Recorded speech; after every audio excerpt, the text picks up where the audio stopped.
Assalamualaikum warahmatullahi wabarakatuh. Perkenalkan, kami dari kelompok 6 yang berjumlah 5 orang. Perkenalkan, nama saya Teresa Olivia Jerry. Nama saya Noviani. Saya Junira Pasha. Saya Iqbal Aini. Dan satu rekan saya berhalangan hadir karena sakit. Untuk materi yang pertama akan saya bacakan. Pendahuluan, ikan cupang atau Betta splendens merupakan ikan hias yang populer karena bentuk, warna, dan ekor yang unik, serta memiliki sifat yang agresif. Namun ikan ini rentan terhadap kematian. Maka dari itu analisis ini berfungsi untuk menganalisis terhadap kematian serta mencegah agar kejadian serupa tidak terulang kembali. Untuk tujuan analisis ini, yang pertama mengidentifikasi faktor-faktor yang menyebabkan permasalahan pada ikan cupang. Yang kedua, menganalisis gejala dan dampak dari setiap permasalahan. Yang ketiga, memberikan solusi serta langkah pencegahan agar ikan tetap sehat. Untuk identifikasi permasalahan adalah beberapa permasalahan umum yang sering terjadi pada ikan cupang. Yang pertama, penyakit akibat infeksi. Gejalanya yaitu adanya luka pada tubuh, sirip yang membusuk, serta insang yang kemerahan. Penyebabnya air yang kotor, stres, atau luka akibat perkelahian. Solusi yang dapat dilakukan yaitu isolasi ikan yang sakit, pemberian antibiotik, dan mengganti air secara rutin. Untuk yang kedua, infeksi jamur. Gejalanya bercak putih berbulu pada tubuh atau sirip ikan yang disebabkan oleh kualitas air yang buruk dan sistem imun ikan yang melemah. Solusinya, gunakan obat anti jamur dan jaga kebersihan akuarium. Yang ketiga, infeksi parasit. Gejalanya adanya bintik-bintik pada tubuh ikan. Penyebabnya terjadinya kontaminasi dari ikan lain, kondisi air yang buruk, dan solusi yang dapat dilakukan adalah tingkatkan suhu air sedikit, tambahkan garam ikan, dan gunakan obat anti parasit. Selanjutnya akan dijelaskan oleh rekan saya. Yang selanjutnya yaitu masalah kualitas air. Yang pertama, tingkat amonia tinggi. Gejalanya yaitu ikan terlihat gelisah, sering ke permukaan, insang merah atau hitam.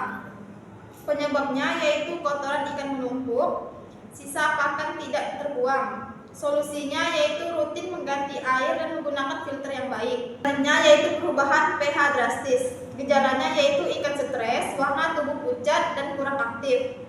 Penyebabnya air tidak stabil, penggunaan air keran tanpa pengendapan. Solusi yaitu gunakan air yang sudah diendapkan, tambahkan daun ketapang atau menstabilkan pH. Yang selanjutnya yaitu masalah nutrisi dan pemberian pakan. Overfeeding atau pemberian makan berlebih. Gejalanya yaitu perut buncit, ikan sulit berenang, sisa makan membusuk di air. Penyebabnya yaitu pemberian makan terlalu banyak dan sering. Solusinya yaitu beri makan secukupnya. Yang selanjutnya malnutrisi atau kurang gizi. Gejalanya ikan lemah, warna kusam, pertumbuhan lambat. Penyebabnya yaitu pakan tidak bervariasi. Solusinya yaitu berikan pakan yang mengandung protein tinggi seperti cacing, sutra, atau kutu air. Baiklah, saya akan menjelaskan stres dan faktor lingkungan terhadap ikan cupang.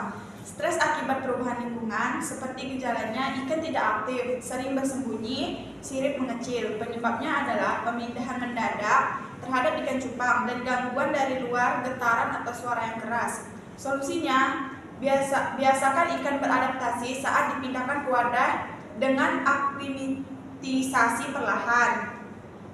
Agresivitas berlebihan. Gejalanya yaitu ikan sering menyerang, sirip robek, luka di tubuh. Penyebabnya adalah peletakan dua ikan dalam wadah yang sama atau melebihi bayangan sendiri terus menerus. Solusinya adalah gunakan sekat atau letakkan kaca relatif hanya sesekali untuk latihan mental. Baiklah, selanjutnya akan dijelaskan oleh rekan saya.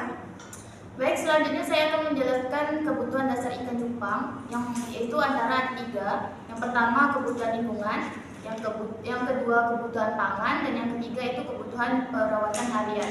Untuk yang pertama yaitu kebutuhan lingkungan, itu kebutuhan lingkungannya seperti ukuran wadah, minimal 2-5 liter per ekor untuk ikan cupang individu. Jika dipelihara dalam akuarium besar, perlu ada sekat untuk mencegah perkelahian antara antar jantan. Untuk kualitas air, yaitu pH optimal 6,5 sampai 7,5. Untuk suhu air 24 sampai 28 derajat Celcius. Untuk kadar amonia dan nitrit harus rendah atau rutin ganti air untuk menjaga kualitas. Untuk pencahayaan, tidak perlu cahaya terlalu terang, cukup pencahayaan alami atau lampu akuarium dengan intensitas rendah. Untuk dekorasi dan tempat persembunyian, bisa kita cantumkan atau kita beri tanaman air dan buah-buah kecil dapat mengurangi stres dan membuat ikan merasa lebih aman. Yang kedua yaitu kebutuhan pangan. Yang pertama yaitu jenis makanannya, yaitu makanan hidup seperti cacing sutra, kutu air, artemia atau baik untuk pertumbuhan dan warna ikan. Untuk makanan beku atau kering, salah satu alternatif jika makanan hidup sulit didapat. Untuk frekuensi pemberian pakan, yaitu 1-2 kali sehari dalam jumlah sedikit untuk menghindari sisa makanan yang bisa mencemari air. Untuk yang ketiga, kebutuhan perawatan harian, yaitu pengganti air. Untuk penggantian air yaitu 20-30% air diganti setiap minggu untuk menjaga kebersihan tanpa mengganggu keseimbangan air. Baik, saya akan membacakan kesimpulannya.